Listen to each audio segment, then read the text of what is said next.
yang nggak terlalu menor. Baiklah, mari kita buat.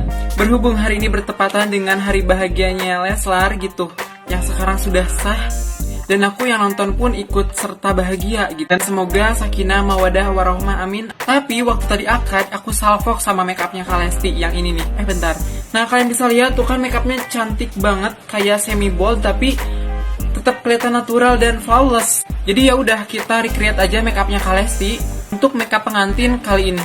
Terkhusus netizen yang suka julid, ini kan cuma recreate, jadi kalau misalkan nanti nggak sama hasilnya mohon maaf ya. Namanya juga saya beda wajah dengan Kalesti. Saya langsung kita mulai. Pertama kita pakai ini dulu primer biar glowing dan tahan lama. Lanjut di dempul foundation, lanjut pakein contour biar ini si hidungnya agak berdiri gitu. Di pipi juga dikasih biar agak sedikit tirus. Terus pakein cream blush biar agak merona-merona manja. Lanjut di set pakai loose powder. Kalau loose powder dikasihnya jangan pelit-pelit karena nanti pas turunnya air mata kehidupan ini makeup nggak longsor. Lanjut pakai compact powder biar si makeupnya lebih mengunci. Bukan hanya perasaan yang harus dijaga, tapi bedak pun harus biar nggak mengambiar, bun. Nah, bedak udah selesai, tunggu ya, aku mau pakai alis dulu. By the way, tadi aku lihat alisnya Kalesti nggak terlalu menuki.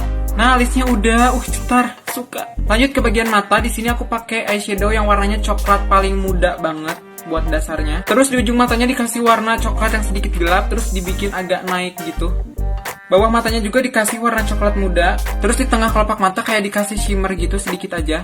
Nah, eyeshadownya udah. Karena durasi aku bakal pakai bulu mata, eyeliner, sama soft lens dulu. Nah, bagian mata udah selesai, sumpah suka banget. Terus aku pakein contour powder buat di pipi. Lanjut pakai blush on yang warnanya pink.